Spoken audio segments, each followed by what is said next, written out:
want to say to you, my man, as your reverend, I want you to keep on keeping on. Victory is in sight. It may be so high you can't get over it. It's so wide you can't go around it. It's so deep you can't go under it. You got to go in the gate. I'm gonna tell you, in conclusion, he who sits on the red hot stove shall surely rise.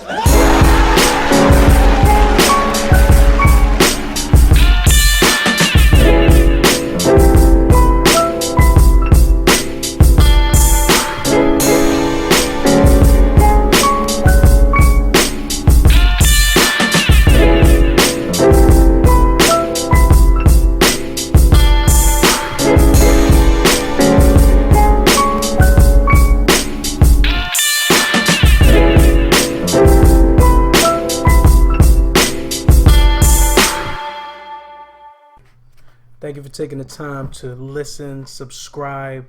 I appreciate every aspect of love and respect that I'm getting from just doing this podcast thing.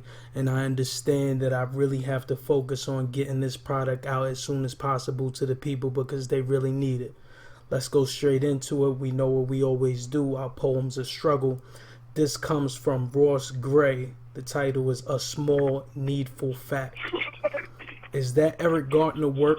For some time for the parts and wrecks? Perhaps that is with very large hands. In likelihood he put gently into the earth some plants which most likely, some of them, in the likelihood continue to grow. Continue to do what plants do. Like house and feed small and necessary creatures. Like being pleasant to touch and smell. Like converting sunlight into food. Like making it easier for us to breathe.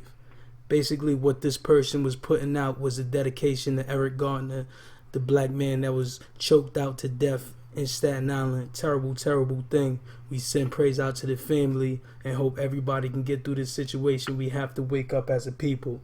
Let's go directly into it. Support these particular black ventures, please. The film, Respect Life, on YouTube. I believe the brother's in his second season, the brother Boom Pacino out of there in Brooklyn. Please give these brothers a chance. Check them out on YouTube and other streaming sites. Respect Life.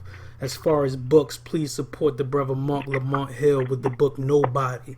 Just came out. The brother's on a book tour trying to get people going and just getting the dialogue and conversation that we truly need. As far as clothing, please support the brothers Jafari Beads out there in Baltimore. These brothers with these beads, very powerful.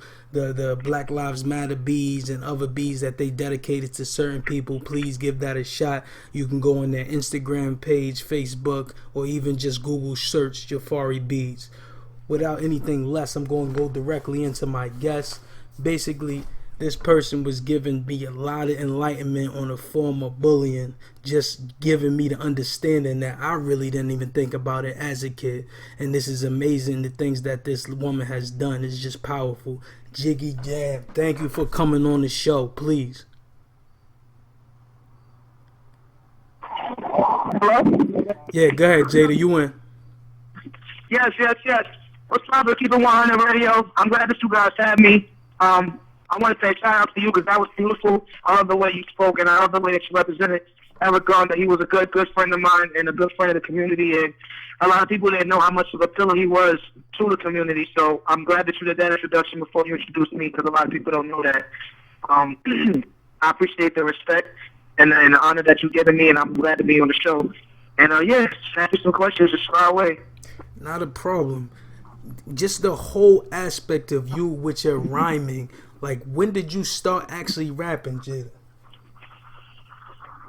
When did I start? Absolutely. In that you said? Yeah.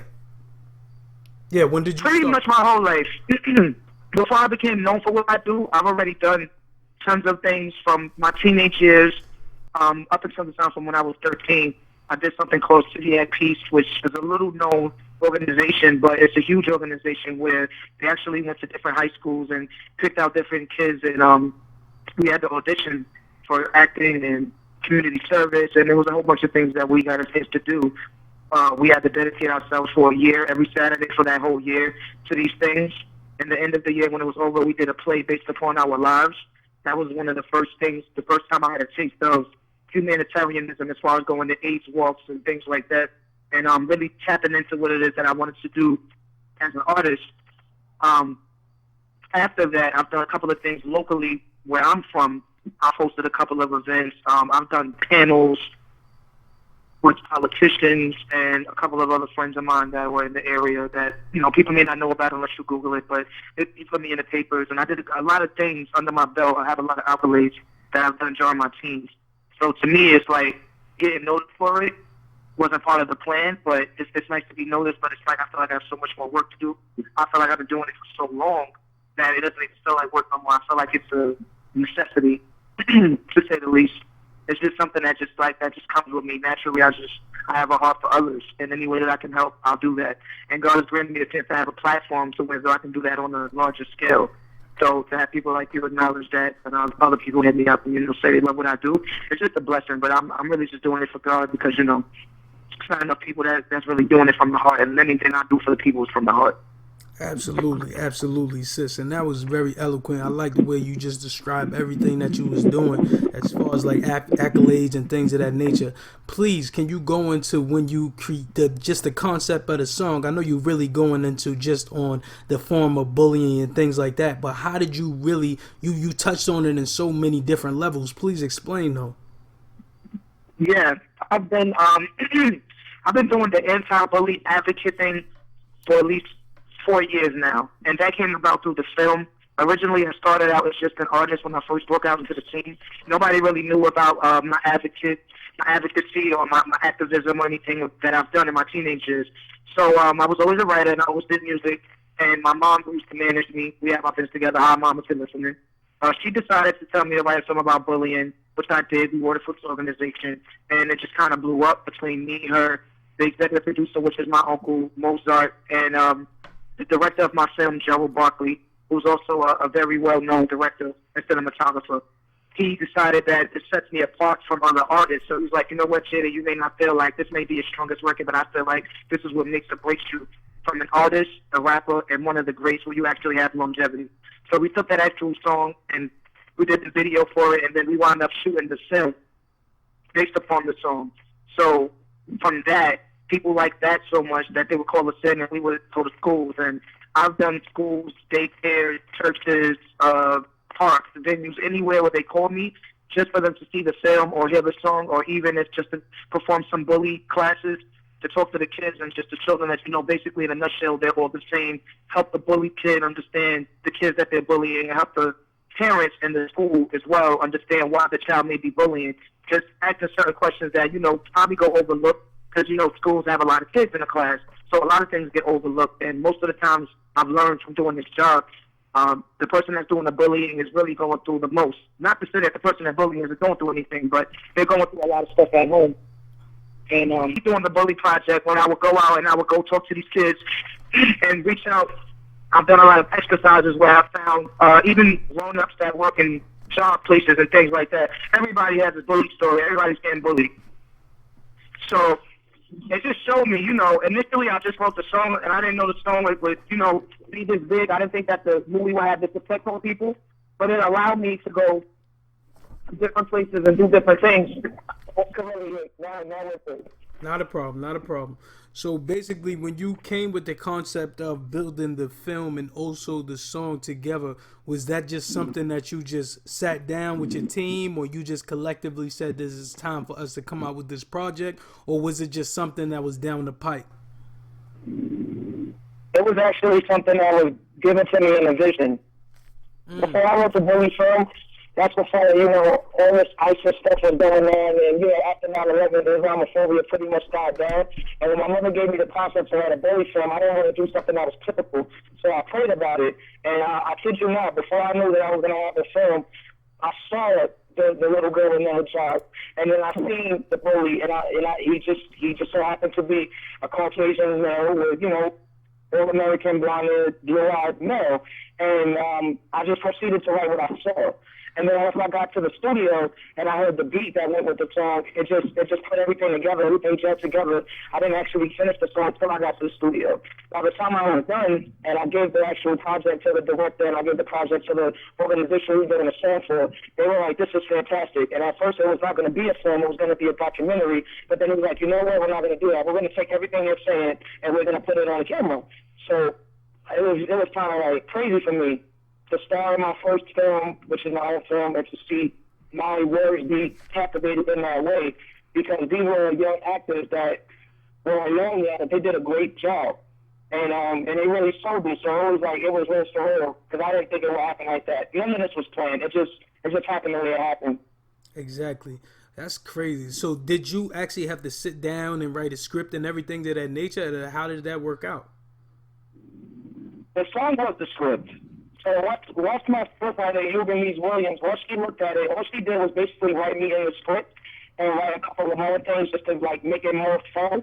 But they literally took everything I said in the song and just applied that. That was the script. Wow, that's amazing.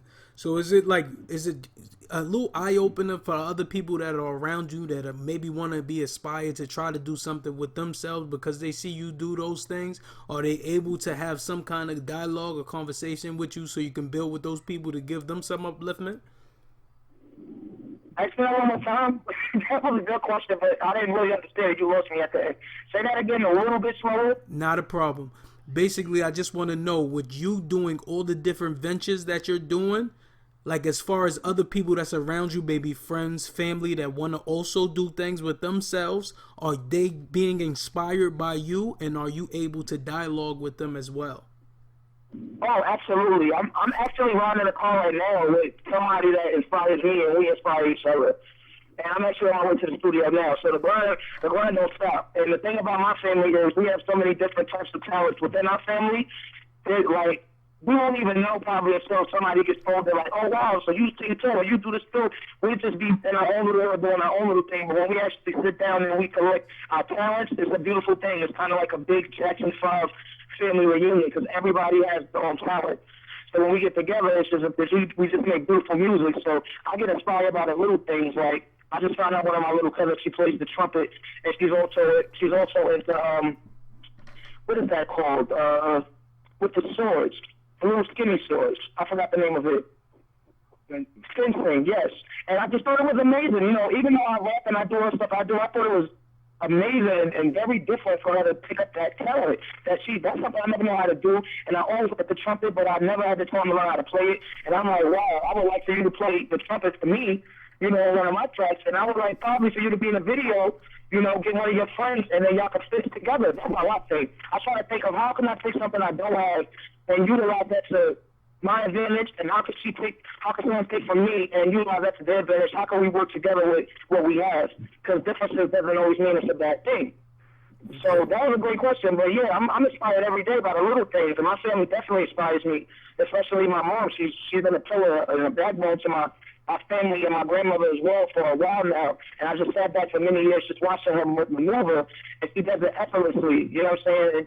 And on the outside looking in, you would never tell because she don't bust a sweat. So I get inspired every day by everything and everyone around me. Oh, man. All praise to that, sister, and everything that you just said. Also to your mother, your grandmother, all your people, because we love all of our people and we want everybody to succeed. But I truly want you to just continue the good work, continue doing what you're doing, sister, because basically you inspiring me as well as a lot of other people. And we're going to continue to do work, and we're going to continue to plug whatever you have. But this is your platform right now. If there's anything you would like to tell people about, maybe a show, maybe something coming up, please, it's your opportunity. Yes. I want the world to know that Jiggy Jada of MMOB Entertainment and Sniper Team Entertainment is coming to Connecticut to show y'all a thing or two. I got some things lined up. I got some things in the works. I'm not going to talk too much about it, but I want y'all to remember that. I want to give a shout out to Lotto Gang as well. Lotto Gang is heavy right now, and people going to come out there. Let me come out there. They're going to show me love. You know what I'm saying? And I'm about to really, really put my face back out there. Honey De Niro as well. Got shout out to Bronx. I gotta give out a shout out to Honey De Niro. Second night. 7 knots on the squad. You know what I'm saying? I got a lot of good people in my corner right now. I got a real strong team, and we got some things cooking up. I have a mixtape that's dropping.